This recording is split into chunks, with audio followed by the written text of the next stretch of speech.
Hey, what's going guys, and welcome back to my channel. Now, in this video we'll be discussing about that how can we fake volumetrics inside of Blender.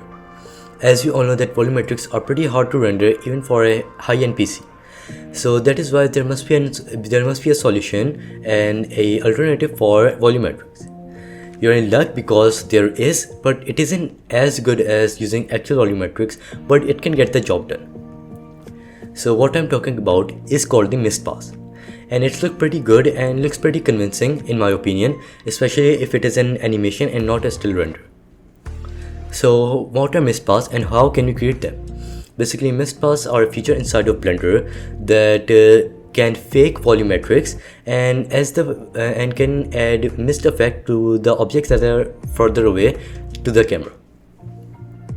So as you can see here, I've rendered this test example scene inside of Blender, and as you can see here, the further we go, and especially in the mountains in the back, they're a lot more darker than the ones that are closer to the camera.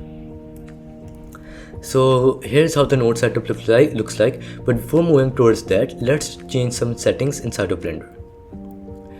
Now before you can even do it, you need to render out a scene inside of Blender. So you can finish doing everything and make your whole scene and then save this step for the last.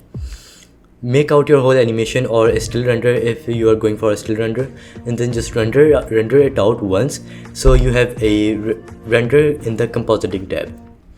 And then we'll go over and change some of the settings. Now go over to the view layer properties tab and then turn on the mist pass settings. And this is pretty essential. Without it, it won't work, as you won't be able to see this socket inside of the compositing tab. So just turn it on. It may be off by default, but just turn it on.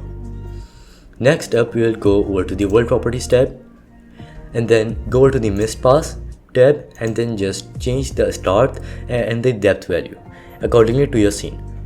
For me, it started at 5 meters and ended at 250 meters, and it worked the best for me and looked the best for me, and I was pretty happy with the results. But for your result, you will have to re-render your scenes again and again with the different values so you can get the perfect result. Now once you have this covered, let's discuss about the nodes themselves. If I just turn this vector down to 0 in the mix node, now as you can see here, this is the raw image without any compositing going on. But if I change it back, as you can see here, it makes the area that is closer to the camera more brighter and the area that is further to the camera more darker. And that's how basically mist works in real life as well.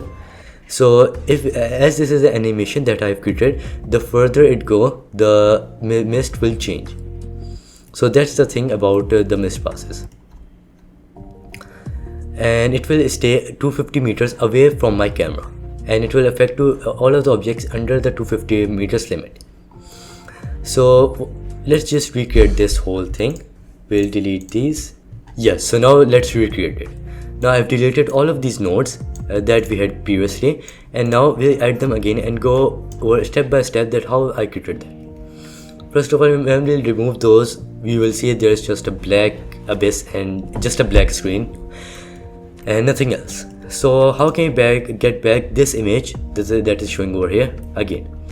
So what we'll just do is press Shift+A and then search for viewer and just place it over here, and then just take the image output and then place it into the input of the image of the viewer node's image. Now we have our raw image back. Now how can we get our mist pass and the mist effect back? First of all, just add in a mix color node, just a mix node.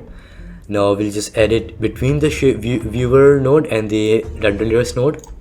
Just place it over here, and then as you can see, it is just blank and it isn't showing anything. That is because we have to select the mist. We have to take the mist output and place it into the input of the mix node. So now as you can see here, it shows us a mist pass that we have created.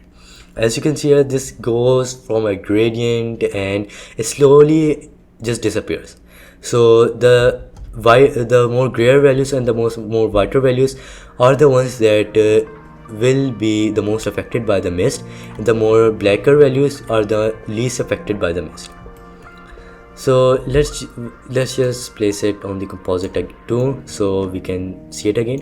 Now as you can see here, if we just play with our values, as you can see it looks fine but not really great, as it is just overlaying this mist pass image onto our render image, which doesn't look really great. So, and then a solution to that is to just change this mix value from mix to overlay, just like so. So it only overlays the mist pass effect onto your image and not just mixing the two images. So now if we just push it to 1, as you can see, this is what the result looks like.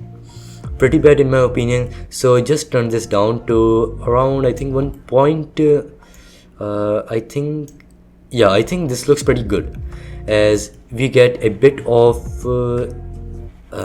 blackness to the mountains in the back.